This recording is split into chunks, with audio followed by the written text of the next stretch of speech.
Bueno, mientras tanto voy saludando y me voy presentando. Les cuento que, bueno, yo creé un grupo de Glaucoma Argentina. La idea de este grupo es dar información de lo que es la enfermedad y que entre todos se puedan acompañar, que sea un grupo de contención.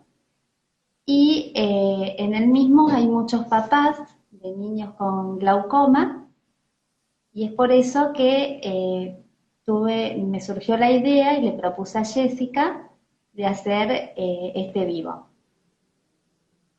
Más que nada porque son chicos que viven de intervenciones, tienen muchas intervenciones, van muy seguido al médico, chicos que desde muy chiquitos y tal vez hasta los 8 años son anestesiados para hacerle diferentes tratamientos, y eso conlleva a que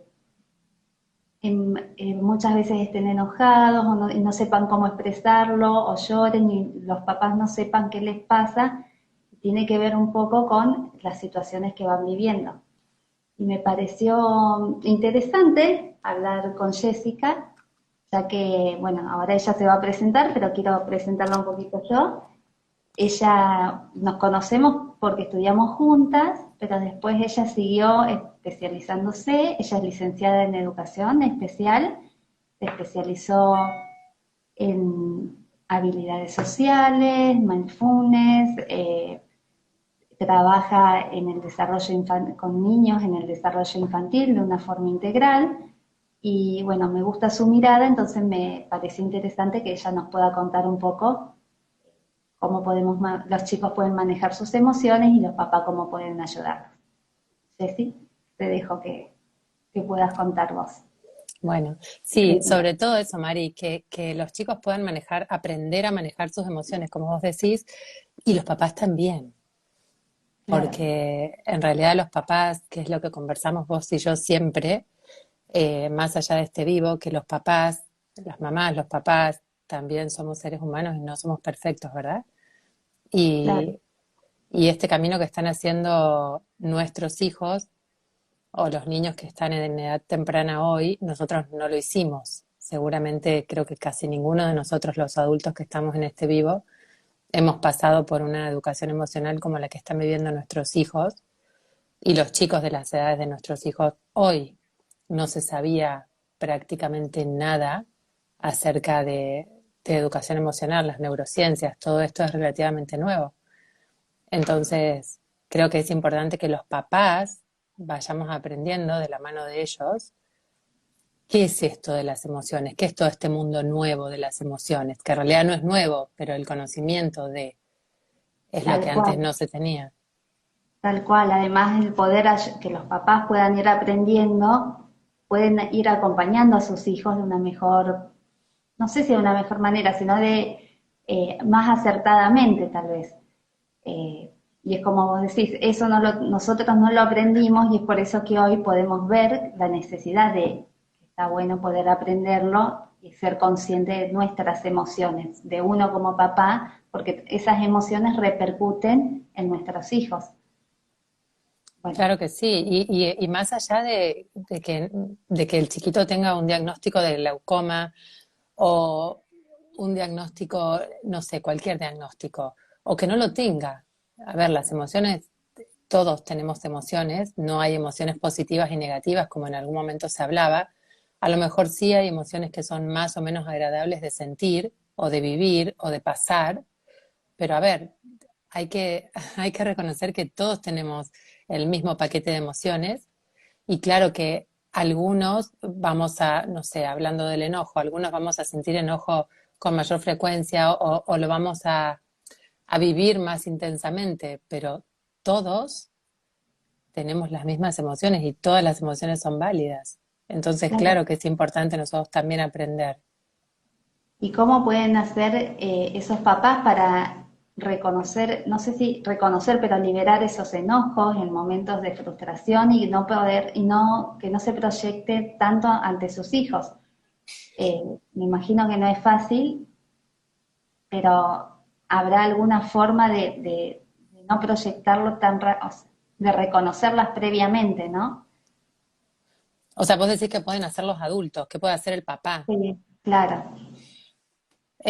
Bueno, un paso importante siempre ante cualquier emoción o ante cualquier dificultad que uno perciba es darse cuenta, ¿verdad? Darse cuenta de eso que me está pasando. O en realidad hay un paso previo que es preguntarme, ¿qué es esto que me está pasando? ¿Por qué me está pasando? ¿Qué es esto que estoy sintiendo? Que no lo puedo explicar, ¿qué es todo esto? Preguntarme, cuestionarme, es el primer paso. Y en realidad, partir por darme cuenta de que el enojo es una emoción más, como decía, como te comentaba recién, es una emoción básica, más, todos la sentimos y en realidad está bien sentirlo. Lo que yo tengo que aprender a controlar o tengo que aprender a no reaccionar es la Ujú. conducta que viene a raíz de ese enojo. ¿Cómo yo voy a responder ante esa emoción que estoy sintiendo? ¿Voy a reaccionar de manera primitiva, sin control, perdiendo el control de mis emociones, lastimando a otros?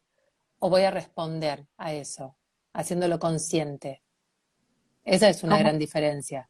Y algunos, lo que te decía hoy de los chicos, que algunos, los adultos, a los adultos también nos pasa, algunos vamos a sentir enojo con mayor frecuencia e intensidad, otros que nos pasa que vemos adultos y decimos, pero no se enoja nunca. No, sí, seguramente se enojará, tal vez tiene herramientas para controlar cómo manifiesta ese enojo, o tal vez tiene Otra. herramientas para bajar intensidad. Sí, o las manifiesta en algún momento, viste que hay personas que acumulan y después las manifiestan. Hay algo que me escriben mucho y justo hoy, porque aparte tengo un grupo de WhatsApp de glaucoma congénito, y un tema recurrente es el miedo de esos papás de lo que le pueden pasar a esos hijos. Y ese miedo, muchas veces, y esto lo hablo desde mi experiencia, que bueno, ya en un principio hablaste y dijimos de que no, antes no trabajábamos mucho el tema, no se veía el tema de las emociones. Pero ese miedo muchas veces se proyecta en los hijos, sin querer. Pero el hecho de poder de escuchar que a mi hijo le va a pasar esto, tengo miedo, y que ese niño lo escuche, se puede proyectar. Y muchas veces en el niño, escuchar eso, que no es consciente, esto es lo que a mí me pasaba, a mí me enojaba escuchar a Mariana le va a pasar esto, porque yo no entendía por qué yo de chica van a decir que me va a pasar eso de grande cuando no sos consciente tan chiquita de la noción tiempo y espacio, ¿no? Entonces ahí se repercutía de un miedo de un padre, un enojo de un hijo, en mi caso, ¿no? Que Entonces como, seguramente también debe haber sido duro como para vos mientras crecías o para cualquier niño escuchar que un papá se preocupa por uno, ¿verdad? tal cual, pero por ahí, al ser tan chico, no es fácil de reconocer que era una preocupación. Ujú. Entonces, ahí salta el enojo del niño frente a en este caso, a un miedo a un padre. ¿Cómo pueden trabajar esos miedos, digamos? Que, bueno, volvemos, hay distintas herramientas, ¿no? Sí, hay muchas y en realidad es totalmente natural, es esperable, me refiero, que los niños se enojen cuando, cuando sienten, no solo los niños y los adultos también, cuando sentimos que la vida es difícil o que la vida es injusta. Eh, y también es totalmente natural y comprensible que los adultos que estamos al cuidado de esos niños nos sentamos confundidos o frustrados cuando pasa esto. Eh, en realidad puede ser que lo que puede suceder es que los papás se sientan confundidos, que se sientan frustrados y que al mismo tiempo quieran ayudar. Una cosa no quita la otra, solo que en este barullo emocional que pasa en una cuestión de segundos, Ujú. no tenemos como la capacidad de detenernos y pensar antes de actuar. En general, el enojo es una señal hablando de los niños, de que el niño tiene una dificultad o que está frustrado por cosas que no puede controlar. En este caso sería el miedo del papá o el no querer ir a la consulta o el no querer que lo vuelvan a pinchar o el no querer que lo vuelvan a sedar. A ver, no tienen ningún control sobre eso y eso claro que enoja, claro que frustra. Eh, Y a el veces punto es, sí, perdón. te iba a decir, a veces ese enojo se puede interpretar con esto de mi hijo se porta mal, que Y en podemos hacer a realidad, partir de eso. y en realidad a eso iba, que no están reaccionando de esa manera en la que reaccionan a propósito, para complicarnos la tarde, o para molestarnos, o para hacernos la vida imposible, como muchas veces se nos escapa decir o al menos pensar. Eh, lo que pasa es que los chicos, los niños, carecen de las habilidades necesarias para poder identificar y manejar estas emociones que son tan intensas como el enojo. Eh, Dos emociones que comúnmente pueden causar enojo en un niño son la ansiedad y la frustración, ambas presentes, pues lo sabes mejor que yo, ante estas situaciones. Sos un nene chiquito, te dicen que te tienen que llevar de nuevo al consultorio y vos sabés que en ese consultorio hay cuestiones que te duelen, cuestiones que te molestan, cuestiones que no te gustan, una persona que siempre te está tocando la cara y eso obviamente es molesto para cualquiera. Entonces, la clave para ayudar a ese hijo es primero averiguar cuál es la causa de ese sentimiento. ¿Es porque tiene dificultad para entender lo que está pasando o, eh, no sé, pueden ser infinitas las variables que provocan estas emociones? ¿Cómo lo puedo averiguar? Observando. ¿Cómo lo puedo averiguar? Conversando con él de acuerdo a la edad que tenga. ¿Cómo lo puedo averiguar? Haciendo dibujos, leyendo cuentos juntos, jugando. En el juego salen un montón de cuestiones. Si nos tiramos a jugar con un nene chiquito que no tiene la habilidad comunicativa para hablarnos y contarnos lo que le pasa o lo que siente, yo me puedo tirar a jugar al piso con mi hijo, con muñecos, con bloques, con pedacitos de madera, con encastres, con lo que a vos se te ocurra, y las cosas salen en el juego. Tan simplemente porque en el juego, cuando el chico está jugando, que es la habilidad natural de un niño, cuando el chico está jugando, el botón del estrés está apagado. A mí me gusta siempre decirlo así para que se entienda, o sea, todos lo entendemos. El botón del Ujú. estrés se enciende cuando a mí me están haciendo preguntas difíciles, cuando estoy en una situación de la que yo desconozco, cuando estoy en una situación que me pone ansioso, que me da miedo, el estrés se enciende. ¿Por qué? Porque necesito sobrevivir, me lo dice mi sistema nervioso. En cambio, Claro. cuando yo estoy jugando, nada de eso está sucediendo, porque simplemente estoy fluyendo en el juego, porque es como mi ambiente natural el juego cuando soy un niño. Entonces el Claro. juego es sumamente rico en esto, para esto, por ejemplo. Bien, ahí te voy a hacer un comentario, digamos. Viste que a veces pasa que los papás tal vez están escuchando esto y dicen, bueno, me voy a poner a jugar con mi hijo y a ver qué le está pasando. Y a veces la misma ansiedad de un padre, de un mayor, de un tío, lo que sea, mientras juega, quiere empezar a preguntarle, bueno, ¿y vos cómo estás? ¿Y esto te molesta? Y tal vez de esa forma no se llega, porque ahí le estás interrumpiendo, entiendo, vos me vas a decir, su espacio de juego. Y Entonces, ahí en ¿cómo? realidad el chico se va a correr. Claro, y entonces van a decir, uy, a mí no me funciona. Entonces, ¿qué podría hacer ese padre para no interrumpirle eso? Mira, te voy a contar, te lo voy a responder desde el lado de mamá. Bien, Yo tengo hijos preadolescentes y claro, lo que me pasaba al principio, no tenía las herramientas para poder comunicarme con ellos de manera asertiva y que quieran comunicarse conmigo. Entonces lo que pasaba es que yo hacía esto mismo. Se subían al carro, al auto, a la salida del colegio, y entonces yo los empezaba, ¿cómo se dice? Como a entrevistar. ¿Qué hiciste hoy? ¿Y con quién jugaste? ¿Y qué comiste? ¿Y cómo te fue? Todas preguntas de sí, ¿no? Y todas preguntas de, ¡pará! Ya no más, ya no me preguntes más. sí, Lo que fui aprendiendo a lo largo del tiempo es, uno, que si yo soy la que empieza a comunicar, la que empieza a demostrar que también tengo debilidades, que también me pasan cosas, que también hay cosas que no las sé controlar, que también cometo errores, eso les da pie a ellos de relajarse y de no sentirse como en el banquillo acusador, en el banquillo del entrevistado. sí, Entonces yo puedo empezar a contar algo, estoy jugando. Para empezar, cuando se está jugando y punto. Uno simplemente juega y se deja llevar y las cosas salen. Y a lo mejor estoy jugando y puedo empezar a contar, no sé, supongamos que tomamos el tema del miedo. Y yo sé que a mi hijo ujú, específicamente le da miedo una cirugía o ir a una consulta o una intervención que se va a hacer. Hoy es lunes y esta situación va a tener lugar el viernes. Yo me tiro a jugar con mi hijo y de repente le puedo contar, ay, hoy pasó algo que a mami le asusta un montón. ¿qué va a hacer? Va a levantar la cabeza. Algo va a hacer que te indique que tiene la intención de comunicarse con vos. Entonces, Así es. ante eso mínimo que hace, o así no haga nada, volvés. Ay, resulta que tengo que ir al odontólogo, me tienen que ver este diente que me duele tanto, ahí me da tanto miedo. Me dan ganas de llorar antes de ir al odontólogo. Supongamos que hay silencio. Entonces vuelvo a preguntar, o ahí sí puedo poner una pregunta. ¿A vos te pasa a veces eso de sentir así, tanto miedo que te dan ganas de llorar? Y como que, a ver, si estamos plenamente en el momento y estamos observando y estamos enganchados emocionalmente con ese chico, que en este caso es nuestro hijo, va a fluir. La comunicación va a ser, va a ser un círculo de comunicación tras otro y todo va a aparecer.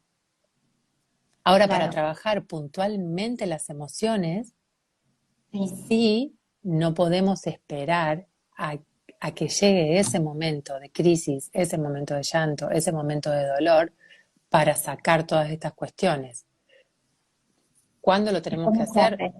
Claro, En el día a día, por ejemplo, vos, que siempre me contás que estás buscando herramientas, que estás trabajando en vos misma, ¿lo haces en el momento en que perdés el control o lo vas haciendo día a día? Como que te vas alimentando, te vas nutriendo, ¿verdad?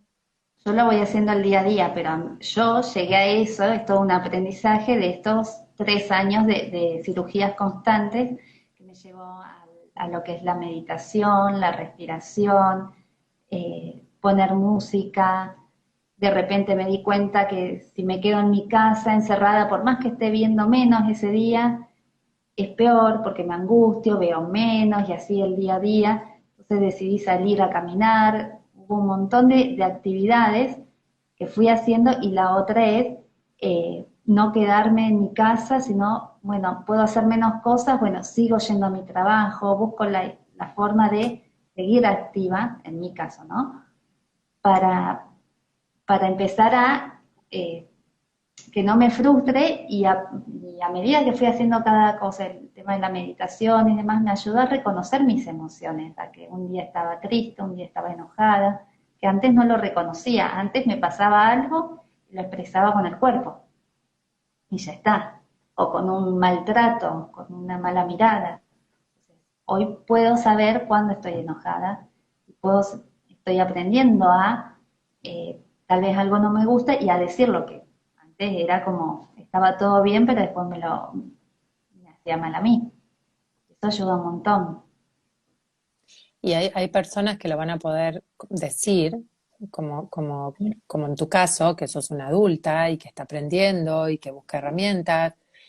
Hay otras personas como los niños, y especialmente si son niños más chiquitos, que, a ver, no sé si les va a costar más trabajo porque ellos aprenden mucho más rápido porque nacen con esta sensibilidad Y se de todo el mundo expresa. emocional. Nosotras ya tenemos, ay, perdón, nosotras ya tenemos estos 40 y pico de años encima que nos fueron Ujú. como endureciendo y aplacando esta parte sensible, esta parte de las emociones, esto de, todo esto, y sin echar culpas a nadie, ¿eh? Pero todo esto de No, cuando nos caíamos, que nos decían, levántate, no pasa nada, y te limpiaban la rodilla y tenías que seguir corriendo, aunque te colgaban los mocos de la nariz de todo lo que llorabas, porque sí pasaba, o sea, estoy llorando, a mí sí me pasa, o no sé, o te iba mal en un examen y enseguida, no pasa nada, no pasa nada, la próxima te va a ir bien.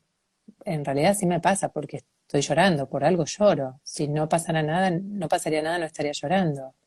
y hasta a En veces cambio, ese no pasa nada, perdón, lleva sí, al no llorar. Entonces el no llorar te lleva a otra reacción y entonces ahí es cuando, bueno, el nene se comporta mal, la nena se comporta mal, digamos. y Porque esto es lo que no, nos pasa a nosotros, de tanta cantidad de años, y de nuevo, no estoy juzgando, no estoy criticando, no, es simplemente falta de conocimiento, como el conocimiento es poder. Antes no se tenía conocimiento de todo esto que está acá adentro y que es abstracto y que no lo podemos ver. Ahora se sabe, hasta se sabe cómo está reaccionando, cuál es la actividad de nuestro cerebro ante la palabra que vos me estás diciendo o ante el gesto que vos estás haciendo en este momento mientras hablas conmigo o en una meditación, en una clase de yoga, ante una noticia que me estresa. Entonces pensá que un nene chiquito está mucho más cerca, cuanto más chiquito es, cuanto más pequeño es, está más cerca de su nacimiento, donde todo es sensibilidad, donde todo es blando, donde todo es emociones. A medida que va creciendo y se inserta cada vez más en este mundo adulto, duro, tradicional, lleno de mitos y de costumbres y de juicios y de... más se va endureciendo. Entonces pensá que para ellos, a mí me asombra cuando estoy trabajando o incluso cuando estoy con mis propios hijos, la sensibilidad, cómo es impresionante y cómo se conectan enseguida con las actividades que les puedo presentar o cómo enseguida toman esas herramientas que les doy y la pueden aplicar. O los papás me cuentan, ¿sabes qué? Vos estuviste hablando de tal cosa porque mirá cómo reaccionó o mirá lo que me contestó. ¿Cómo te pueden expresar? Claro, a partir de eso. Claro. Y hay algo que yo trato muchas veces cuando me escriben, o es lo que a mí me sale de qué pasa con un nene chiquito, no sé, 2, 3 años, porque bueno, en mi caso fueron 2 años donde empezás con todas esas cirugías o a ponerse gotas en los ojos y demás, o usar anteojos. Entonces, eh, ¿cómo podés hacer para que ese nene eh, lo vea como algo normal, se lo permita hacer también, y cómo le anticipás a una cirugía? Una cosa que a mí se me viene siempre es que tenga un muñeco, un juguete o algo con el cual él o ella, ¿no? Se pueda representar. Entonces, cada vez que tiene una cirugía, que se le pueda anticipar, porque tal vez a través del juego que vos le vayas contando está bueno, pero se puede reforzar desde otro lado en un niño tan chiquito, no así en un niño de unos 7, 8 años. ¿O qué otra cosa se puede hacer para eso? ¿Cómo se lo puede anticipar? En realidad ese es un punto muy importante que es la anticipación. Anticiparle, como está esta situación típica de eh, me tengo que ir a trabajar o lo tengo que dejar en el jardín o en el jardín maternal o en la guardería. Y me acuerdo que la situación era, hace algunos años atrás, no tantos, que los papás desaparecían, de repente ya no estaban, desaparecían. ¿Por qué? Para evitar la crisis de lo de la separación que tanto cuesta y es tan duro para todos y es una escena y el chico llora, entonces los papás desaparecían. O mismo en una casa, que me tengo que ir a trabajar, entonces el chico se pone a llorar y está bien, está bien, está bien, me quedo trabajando en casa. Y de repente cuando el nene está entretenido, el papá se escapa. Esto en realidad no es tan bueno porque estoy creando, de nuevo, sin criticar y sin juzgar, cada uno de nosotros hacemos lo que podemos con la información con la que contamos en el momento y eso está bien, eso es válido. Pero ahora que lo estamos hablando, lo que tenemos que saber es que lo que estamos provocando, lo que seguramente estamos provocando con eso es más ansiedad por la separación, miedo a que en cualquier momento mi papá o mi mamá se vayan y me dejen acá, o se vayan y me dejen solo. Claro, Entonces es contraproducente en realidad. Y la claro. anticipación para los nenes chiquitos, cuando son más chiquititos, como decís vos, con un muñeco, es, es una herramienta muy útil porque pensá que el pensamiento, hay que tener en cuenta que el pensamiento abstracto en nenes tan chiquititos está en camino de, se está desarrollando, en algunos ni siquiera empezó. Entonces, hay una cirugía y es como ¡ah! El abismo, ¿qué es eso? Entonces, como decís vos, un muñeco, ¿ok? ¿Y qué me van a hacer? Eh, Poder explicárselo. A ver, de acuerdo a la edad que tiene el chico, ¿verdad? No vamos a estar hablando de tecnicismo con un chico de 3 años. Ajá. Pero lo de los muñecos es una excelente idea, sí. Y en esos momentos, ¿se puede dar alguna herramienta o qué herramienta se te ocurre darle para evitar ese estrés, bueno, que uno tiene, ¿no? Eh, no sé, tal vez después de una cirugía, si se encuentra con un parche, los parches son molestos, a donde sea, o un yeso, lo que sea, ¿no?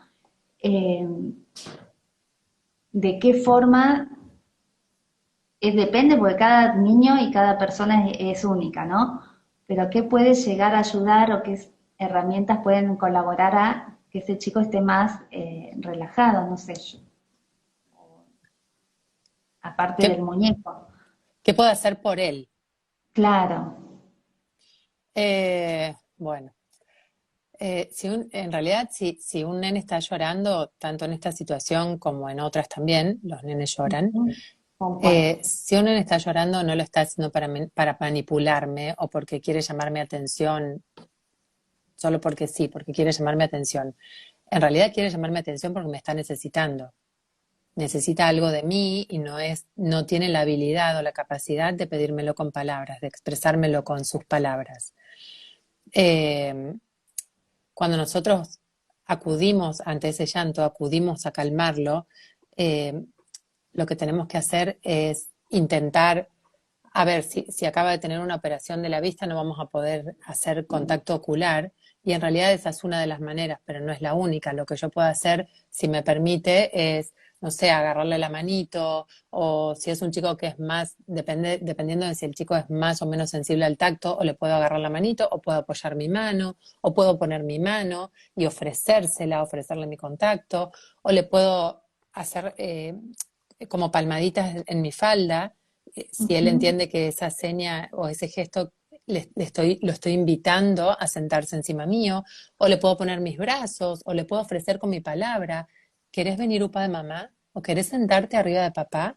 ¿O te gustaría que te acaricie? O acercar mi mano y si él, si en ese momento el acariciarle la cabeza lo va a consolar, él va a ayudarme colocando su cabeza. Eso me pasa a diario con chicos que están en crisis y que o logro preguntarles, ¿querés que te alce o querés que te abrace? En tono neutro, sin gritar, tratando yo de controlar mis pulsaciones. Si yo controlo mis pulsaciones, mi enojo hace así, porque mi sistema nervioso, porque le estoy diciendo a mi sistema nervioso, Claro. baja. ¿Y cómo lo controlo? Con la Eso te iba a respiración, decir, respirando. cómo se controla. Y ahí justo te iba a decir que todo eso también depende de las emociones o el control de los padres, y justo lo traes vos, ¿no? Porque si yo me empiezo a poner más nervioso, ¿qué lleva? A que se genere una Más. situación más difícil, ¿no? Que cada vez vaya más fuerte. A ver, Mari, pero algo que hay que dejar bien en claro es que en realidad pretender estar siempre calmados. Una vez me acuerdo que tuve una conversación con una profesora de yoga, no yo, estaba en un grupo de yoga y entonces la profesora levanta el tono de la voz porque estaba enojada se había enojado, se había ofendido con alguien de administración del lugar donde estábamos o demás. Y como que la gente se asombró porque la profesora de yoga se enoja también. Y me acuerdo que ella nos explicó, soy un ser humano, dar clases de yoga es mi trabajo y sí, la yoga es algo transversal en mi vida y trato de ir por la vida lo más calmada posible, pero claro que me enojo, como todos ustedes. Y esto es Claro. cierto, pretender estar siempre calmados, tanto adultos como niños, y responder de la manera asertiva ante un niño, siempre no es realista. Esto no va a pasar a ninguno. No te va a pasar a vos, que vos no le vas a contestar mal a alguien porque estás haciendo todo este trabajo, o que a No, mí, o que no nos va a pasar. Esto no es cierto. Nos vamos a no. seguir Solo enojando, nos vamos a seguir frustrando. está bueno tener las herramientas, porque en algún momento, como que uno tal vez es un poquito más atento, no sé, Claro. pero no significa que va a pasar, bueno, como acabas de decir, siempre o en todas las situaciones. Pero No, tampoco nos vamos a enojar siempre ni vamos a reaccionar siempre, porque lo que vamos a aprender es a responder. Y de claro, nuevo vamos a aprender, y esto es lo que le vamos a enseñar al chico en los momentos de no crisis, en los momentos cuando esté relajado, cuando lo estemos bañando o cuando lo estamos peinando. A mí me gusta esta actividad de, a lo mejor estás peinando a un chico frente al espejo o sentado en la cama, te pones a tararear una canción con él y le enseñas una respiración o le enseñas una canción y vos te das cuenta que se está calmando, entonces a esa canción la pueden traer el día de mañana ante una situación estresante, o por ejemplo, si vos podés entrar a un quirófano mientras están sedando a tu hijo y entonces ya tiene todas estas herramientas con las que cuenta que vos sabés que lo calman, que lo relajan, que lo mantienen más como unido emocionalmente, enganchado emocionalmente con vos. Ok, vos te pones a tararear esa canción, a lo mejor haciéndole esa caricia que vos sabés que lo relaja, y entonces eso qué le va a traer a él, el sentimiento de calma, la sensación de el Claro, olor de la situación, la sensación de cuando mamá me peinaba, de cuando mamá me tarareaba, de cuando mamá me acariciaba.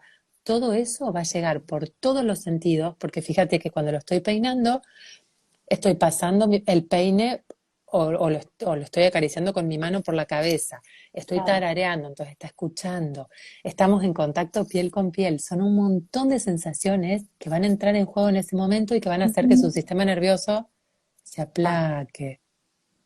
claro, claro, claro. Es buscar la herramienta y solo que no es tan sencillo a veces para, bueno, para uno cuando está en la situación de una situación que es una crisis.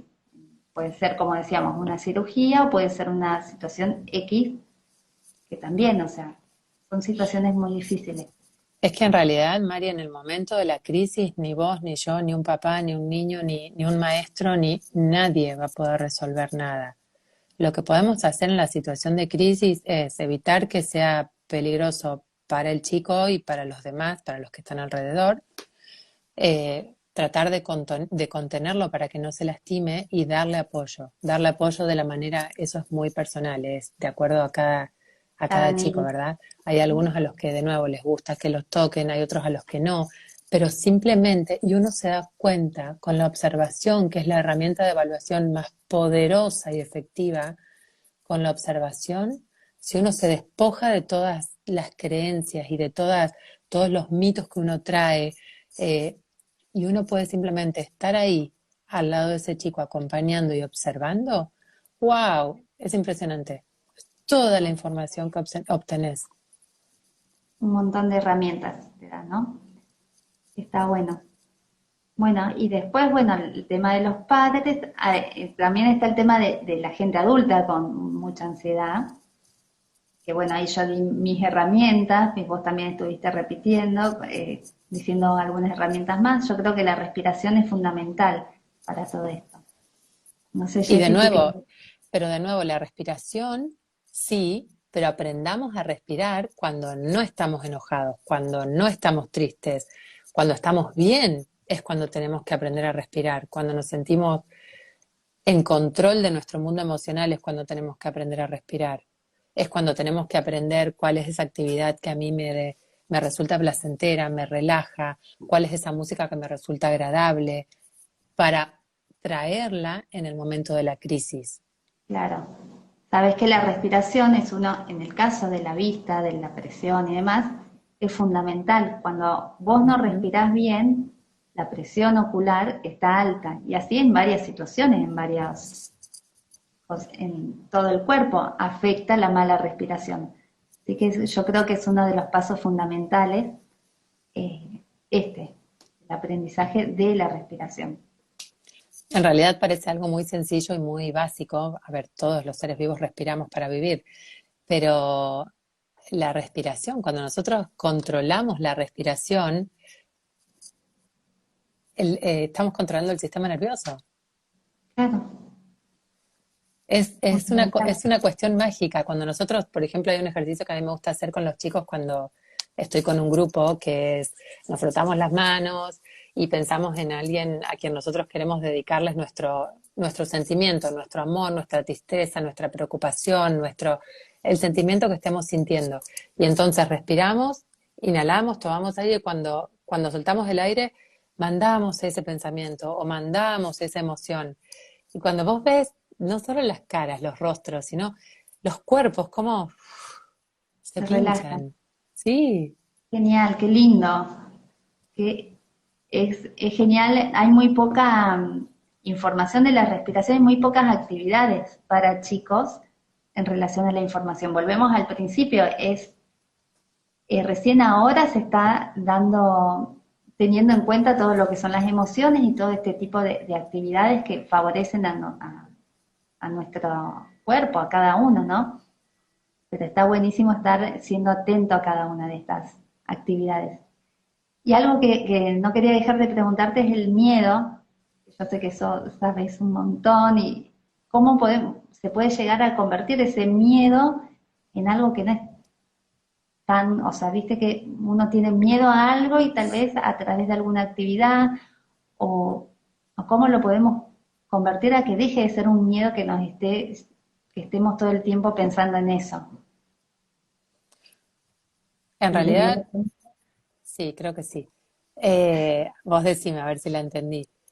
Sí, Eh, como con todas como con todo lo que nosotros sentimos, eh, el primer paso es darnos cuenta. Ok, yo no estoy pudiendo tomar esta decisión o yo no estoy pudiendo hacer esto. ¿Por qué? ¿Qué es lo que me pasa? ¿Será que tengo miedo?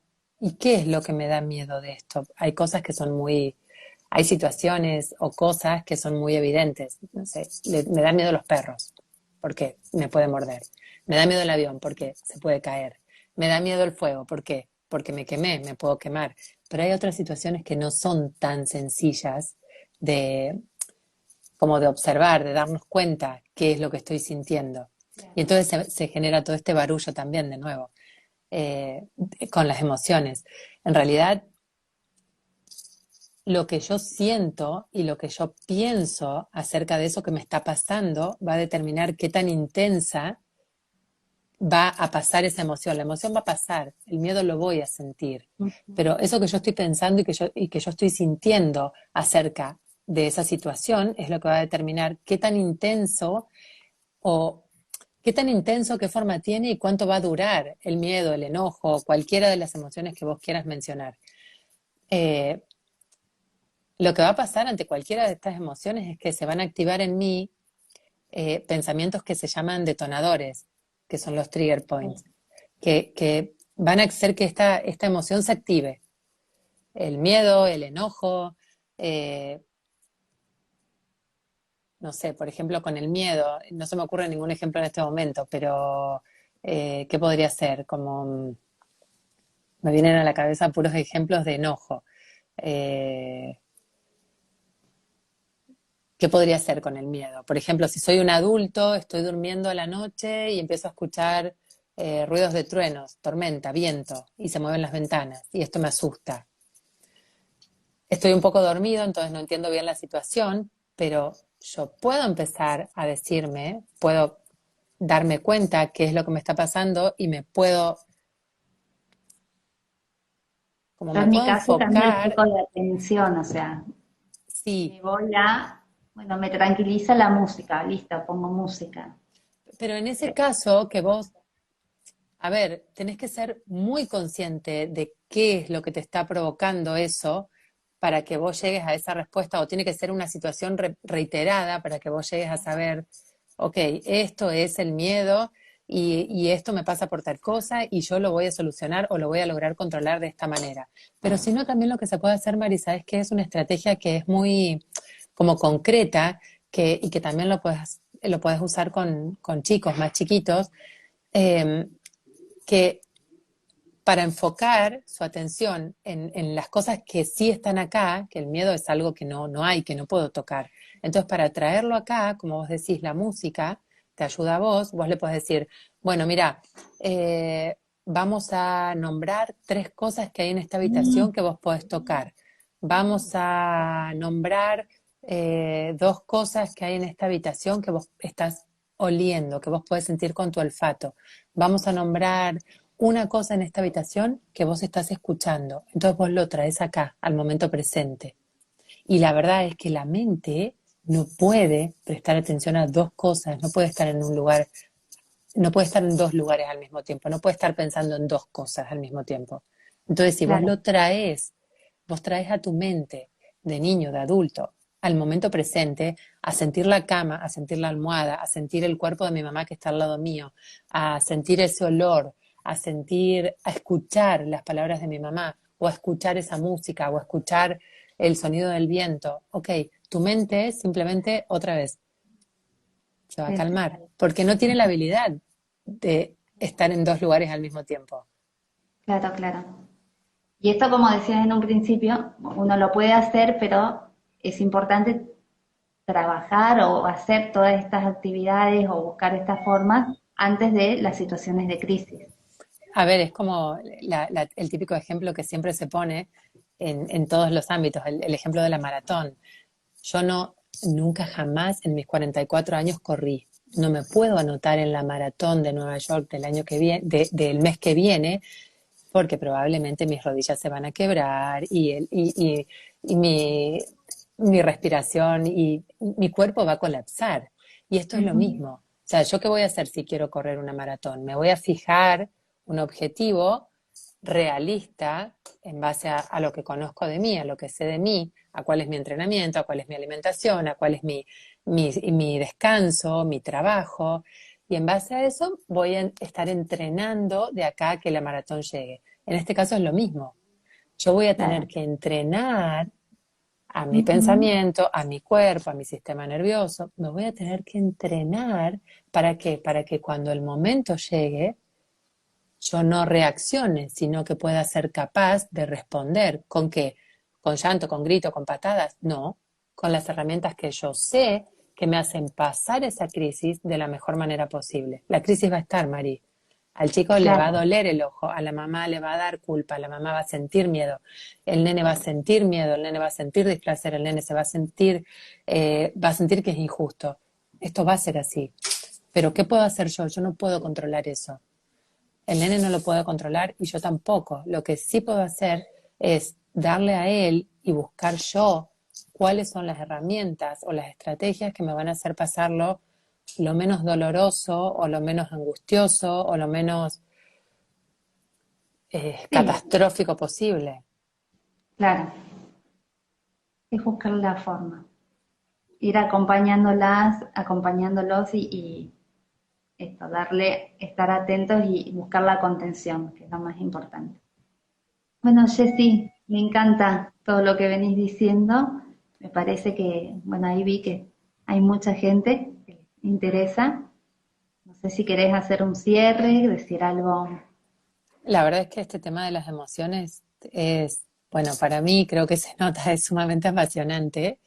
eh, Porque es algo relativamente nuevo, la mente del ser humano es algo nuevo, es nuevo, y más aún lo que se sabe acerca de todo esto que está acá adentro. eh, y creo que nunca dejamos de aprender, creo que no vamos a dejar de aprender, al menos no nosotros, nuestra generación, porque con el tiempo que nos queda no vamos a parar de aprender acerca de esto. Y sí, hay una cosa que me gustaría como dejar en claro y es que siempre, siempre, siempre después de una crisis, teniendo en cuenta que nuestro hijo no lo está haciendo a propósito, que nuestro hijo no quiere lastimarnos a propósito, ni quiere dañarnos, ni quiere arruinarnos el día, después de una crisis, cuando la crisis pasa, siempre el adulto tiene que abrazar y decirle cuánto lo ama o cuánto lo quiere, de la manera en que ustedes lo quieran expresar. Abrazarlo, simplemente, si no lo pueden decir con palabras. Qué lindo. Es genial eso. Porque es la forma de demostrarle a los chicos que está todo bien y que estén tranquilos. Y cuánto nos gustaría a nosotros, ¿verdad? Que ante una crisis, Nos abracen. ¿verdad? Sí, y sabes que eso que acabas de decir, eso es fundamental. Siempre pensar, traernos a nuestra, está mi hijo llorando o algún alumnito llorando delante mío, y siempre pensar, si yo estaría en su lugar, yo qué necesitaría, qué me gustaría o qué desearía pedirle al otro, si yo estaría en su lugar. Que me griten, que me encierren, que me pongan bajo una ducha helada, que me castiguen en una habitación, que me digan que lo que estoy haciendo es ridículo, o qué.